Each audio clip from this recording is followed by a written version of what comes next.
श्री रामायण तुलसी कृत कथा करो अनुसार। आसन लीजय प्रेम से आए पवन कुमार। सियावर रामचंद्र शंकर ज्यों मां। सीतापति रामचंद्र की जय। श्री हनुमान जी महाराज की जय। ओम नमः पार्वती पतये। हर हर हर महादेव। काल के कथा में तुलसी जी के मान सरोवर में शिव जी पार्वती जी के बराती जो मान जितना उ जलचर मानव गइल मान। जलचर जीव जितना मान उ बराती बनावल गइल। और रघुनाथ जी के जन्म के आनंद बधाई या नदी के भंवर जितना नदी में भंवर उठता तो भगवान श्री रामचंद्र जी के जन्म के बधाई हुआ। तरंग ओकर सुंदरता। अब बाल चरित चहु बंधु के बनज विपुल बहुरंग।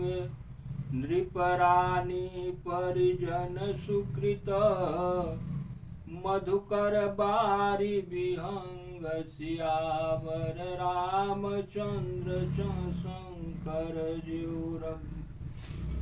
चारों भाइयों की बाल चरित्र इसमें खिले हुए रंग रंग के भंवर बाण में जितना कमल खिलल बा ई चारों भाई के बाल चरित्र वो तालाब में तुलसी जी के तालाब बतावना के। महाराज दशरथ तथा उनकी रानियों और कुटुंबियों के सत्कर्म ही भ्रमर जल पक्षी है। कहता कि दशरथ जी रानी जितना बाड़ी इनको सत्कर्म बातों ने जल में भंवरा रूपी रूप में बढ़ गए।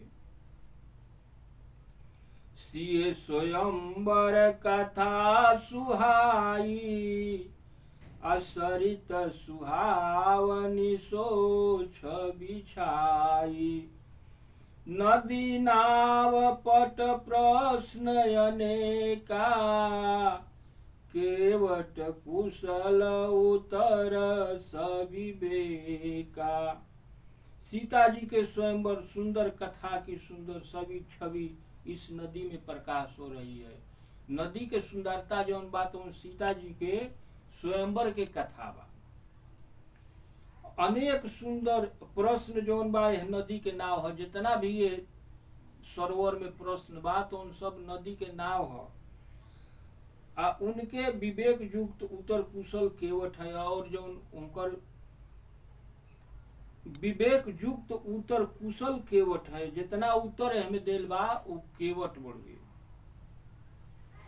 सुनी अनुकथन परस पर होई पथिक समाज सोह सरी सोई। घोर धार भृगुनाथ रिसानी घाट सुबध राम बरबानी।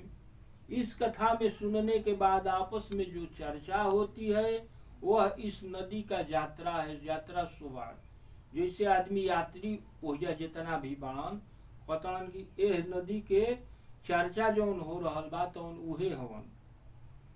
परशुराम जी के क्रोध घोर धार भृगुनाथ रिसानी। परशुराम जी के क्रोध एह नदी के जो धारा बहता धारा एह नदी में जो निकलता तो वो कहता कि परशुराम जी के क्रोध है। और श्री राम जी के वचन ही सुंदर बंधे हुए घाट है। भगवान राम के जो वचन हमें निकलल बा वो नदी के घाट है। सानुज राम विवाह छाहु सो शुभ उमग सुखद सब काहू। कहत सुनत हर सही पुलकाही ते सुकृति मन मुदित नहाही। भाइयों सहित श्री राम जी के विवाह का उत्साह इस कथा रूपी नदी के कल्याणकारी बाढ़ है। कहता कि विवाह में उत्साह जौन होला। वे नदी के बाढ़ जो सभी को सुख देने वाली है। इसके कहने सुनने से जो हर्षित और पुलकित होते हैं वे ही पुण्यात्मा व्यक्ति प्रसन्न होकर इस नदी में स्नान करते हैं। ई बाढ़ दुख केहू के ना दे, जो इनका नदी में बाढ़ आवता ई बाढ़ दुख ना दे। ई बाढ़ केकरा के तो जे नहाए वाला बा वो यात्री के सुख देला। एह में जे नहाई ओकरा के सुख दी। जितना पूर्ण आत्मा बा उहे नदी में नहैबो करल, सभे ना नहा सके। पापी जीव एह नदी के भीड़िए न जाई। तुलसी जी के एह मानस कथा में एह तालाब में नहाए खातिर पुण्यात्मा ही नहाई। पापी जीव तो एकरा के सुन के होने ध दी कि एकरा के हम सुन के का करब, उ दोसर सुने लागी। राम तिलक हित मंगल साजा, परब जोग जनु जुरे समाजा। काई कुमति के कही केरी, परिजा सुफल विपत घनेरी। श्री रामचंद्र जी के राज तिलक के लिए जो मंगल साज सजाया गया है वह पर्व के समय नदी पर एकत्र हुए यात्रियों के समूह है। कहता कि जो सजावल गई रहे श्री राम जी के राज तिलक के बेरी, उ एह नदी के एकत्र यात्री जैसे सब आदमी इकट्ठा हो जालन। जितना यात्री में बाण सुने वाला उहे उनकर राज तिलक के मंगल समान है। इस नदी में केकई की बुद्धि काई के समान है। नदी में जो काई लागल बा कहतन कि उ केकई के बुद्धि है। वही आदमी के काई लागल बा जे की कथा होता है या नइखे आवत, ओकरा के समझ कि ओकरा काई लागल बा, उहे केकई के काई है, जिनके कारण भारी मुसीबत आ पड़ी है। कहता कि ओह काई के चलते इतना भारी मुसीबत आ गल बा जैसे काई पर गोड़ छटक जाए, और गोड़ छटक जाई तो गोड़ हाथ टूट जाई। तो ओसा ही कहता कि ई जोन काई लागल बा यही काई के चलते एह सरोवर में इतना भारी का कहला कि मुसीबत आ गई। समनयमित उत्पात सभ, भरत चरित जग जा। कलियघ खलय गुण कथन, तेजल मल बग काग सियावर। रामचंद्र शंकर ज्योमा। अनगिनत उत्पातों को शांत करने वाला भरत जी का चरित्र नदी तट पर किया जाने वाला जप जग है। जितना ओह नदी पर जग हो रहल बा, ई जप जग जो है तो भरत जी के चरित्र। कली युग के पापों और दुष्टों के अवगुणों के वर्णन इस नदी के जल का कीचड़ और बकुले कवे हैं। बकुला कौआ के जौन बुद्धि होला, एह जल में जौन हाथ बा उहे जौन बा तो दुष्टन के अवगुण के होगे। जैबू हाथ लाग जाई, कौआ लियन काव काव करी, बकुला लियन सही ध्यान लगौले रही मछरी पर।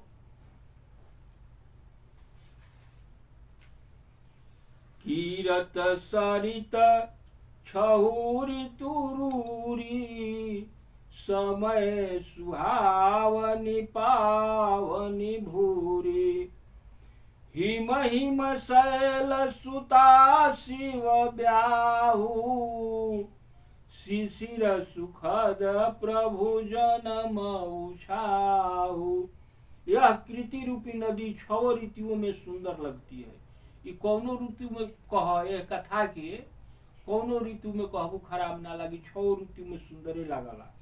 यह हर समय परम सुहावनी और अत्यंत पवित्र है। कौनो टाइम में करा के कह हर समय उतने आनंद देवे वाला बा, उतने पवित्र बा, उतने सुहावनी बा। इसमें शिव पार्वती का विवाह हेमंत ऋतु है और श्री राम जी के जन्म का उत्सव सुख प्रदायिनी शिशिर ऋतु। हेमंत जी के कहता कि पार्वती जी के जौन विवाह बा वो हेमंत ऋतु है, आ जौन श्री राम जी के जन्म के उत्सव बा शिशिर ऋतु है।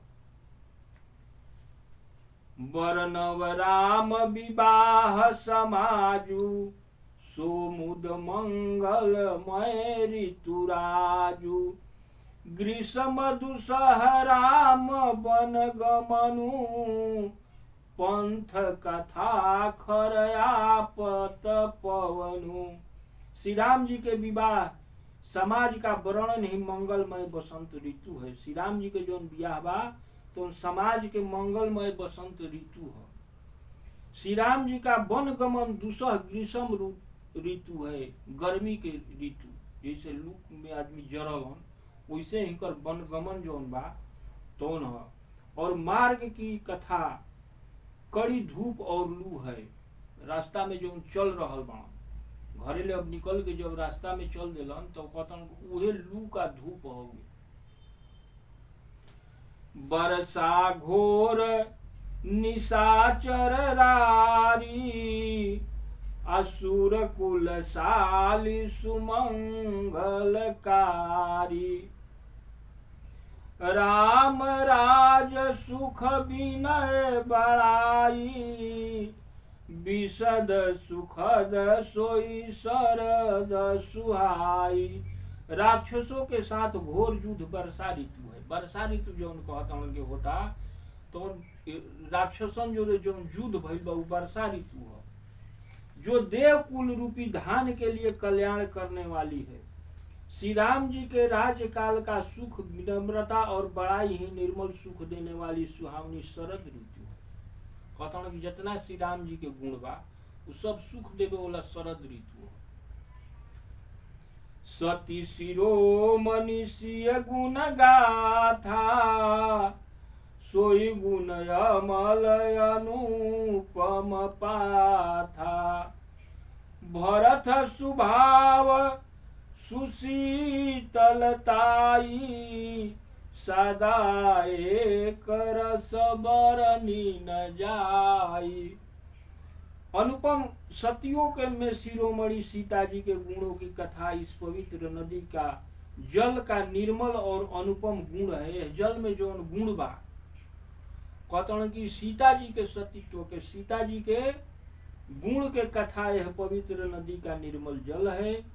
श्री भरत जी का स्वभाव इस नदी की शीतलता है। जितना यह नदी एकरा के सुने से आदमी शीतल हो जाला आनंदित हो जाला। तो कहते हैं कि यह नदी में जो जल के एतु बात और भरत जी के गुण के बाद जो सदा एक ही सी रहती है तथा जिसका वर्णन नहीं किया जा सकता। कहते हैं कि कबो गरम ना होके इस शीतले हरदम रहला ऐसा इस स्वभावे वाला जल के भरत जी के ऐसने स्वभावे रहे।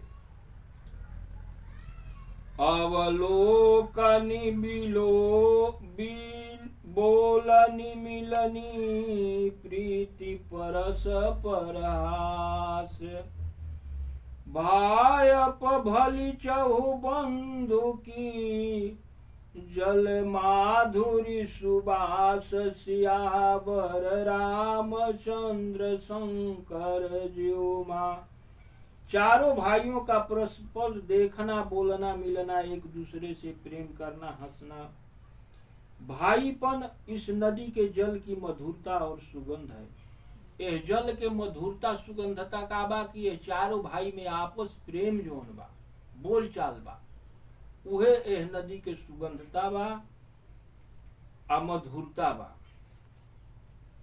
आरती विनय दीनता मोरी लघुता ललित सुबारी न थोरी। अद्भुत सलिल सुनत गुणकारी आस पियास मनोमलहारी। मेरा आर्त भाव विनय और दीनता इस निर्मल जल का अत्यंत हलकपन है। वो यह जल बड़ा ही अनोखा है जो सुनने से ही लाभ करता है तथा आशा रूपी प्यास और मन के मैल को दूर कर देता है। यह नदी के जल ऐसन बा कि कैसनो विचार भइल बा वो मन के शुद्ध कर दे। अगर यह सुने से आदमी के बहुत लाभ बा आशा रूपी प्यास और मन के मैल को दूर करता है।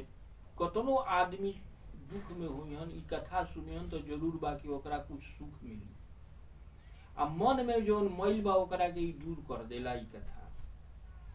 राम सुप्रेम ही पोषत पानी, हरत सकल कलि कलु सगलानी। भव श्रम सोखक तोखक तोषा, समन दुरित दुख दारिद दोषा। यह पावन जल श्री रामचंद्र की सुंदर प्रेम की पुष्टि करता है। जौन जल बा तो भगवान के प्रेम के पुष्टि करला। कलि युग के समस्त पापों और उनमें होने वाली गलानी को हर लेता है। कलयुग में जितना भी पाप बा दुख बा एकरा के सब के हर लेला। संसार के जन्म मृत्यु रूपी श्रम को सोख लेता है। कहता हूं कि दुनिया में जो जन्म मृत्यु बा आवागमन, अगर एक कथा के जो सुनत रहे ओकरा के एकरा से खींच लेलन, वो अब ओकर आवागमन छूट जाला। संतोष को भी संतुष्ट करता है तथा पाप ताप दरिद्रता और दोषों को नष्ट कर देता है। जितना शरीर में पाप ताप दोष बा सबके नष्ट कर देला। ई कथा जो सुनला ओकरा के।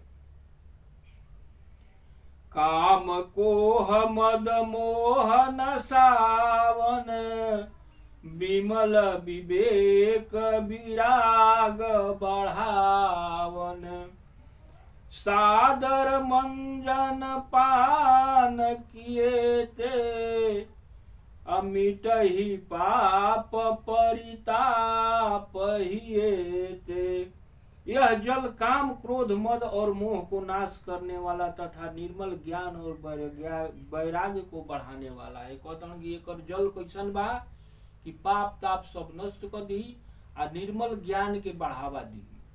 एकरा सुने से आदमी के अच्छा ज्ञान होला। इसमें आदर पूर्वक स्नान करने से एवं इसे पीने से हृदय के सब पाप ताप मिट जाते हैं। अगर एकरा में स्नान करो चाहे पियो तो जितना शरीर के पाप ताप बा सब खत्म कर देला। जिन्ह ही बारी न मानस धोए, ते कायर कलि काल बिगोए। त्रिषित निरखिर विकर भव बारी, आ फिरी हहि मृग जिमि जीव दुखारी। वो अभागा आदमी बा जिन्होंने राम सुजस रूपी इस जल में अपने हृदय को नहीं धोया। ओकरा से अभागा कोई नहीं कि यह जल में भगवान के अमृत में जे स्नान ना कैले जल में उन कायरों के कली काल ठग लिया है। कहता हूं कि उनका पर साक्षात कली सवार बा। जे एह कथा के सुनत नहीं खे ओकरा पर कली जौन बा तौन सवार बा। जैसे प्यासा हिरण सूर्य के किरण से उत्पन्न हुए जल को भ्रम के वास्तविक जल समझकर पीने को दौड़ता है। मृग तृष्णा जैसे हिरण देखा था कि हो जाए अब वो चमकता सूर्य के रोशनी ले, वो जल है लेकिन जाता तो सुखले बा, ओकरा कुछ नहीं मिलत, तड़प रहल बा और न पाकर दुखी होता है। वैसे ही कलयुग से ठगाए हुए जीव भी विषयों में भटक कर दुखी होंगे।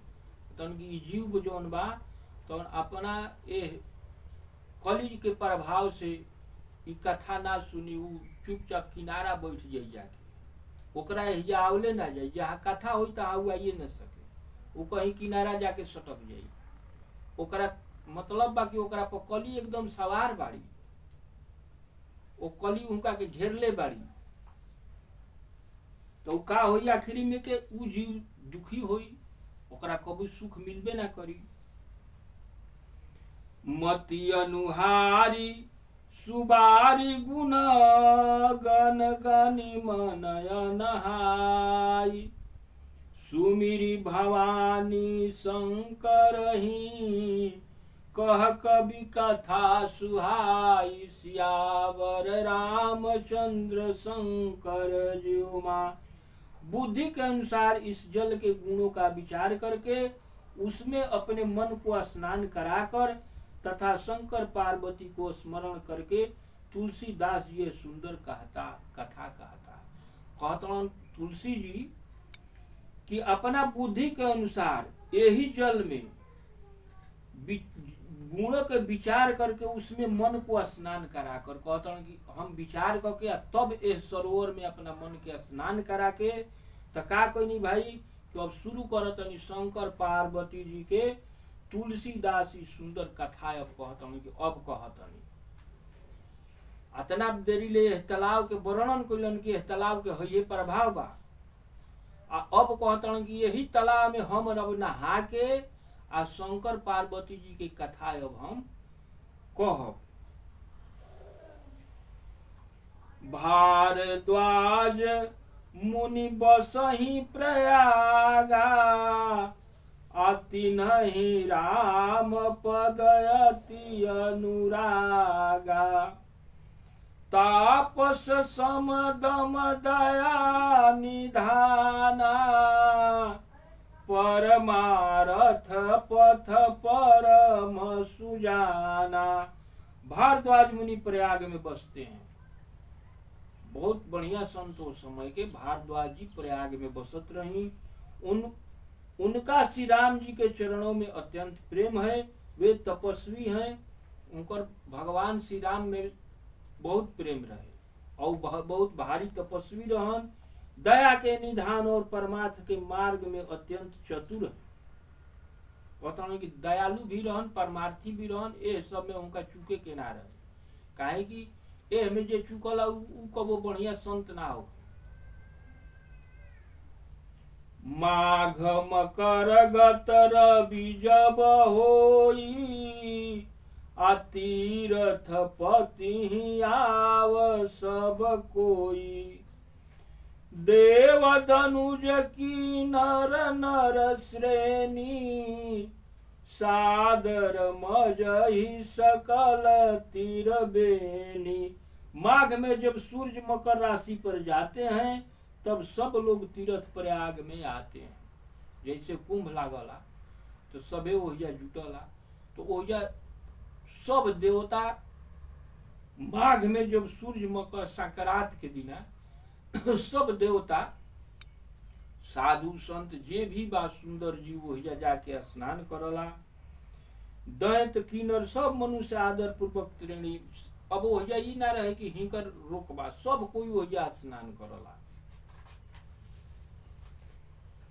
पूजई माधव पद जल जाता परसिह खय बट हर सही गाता।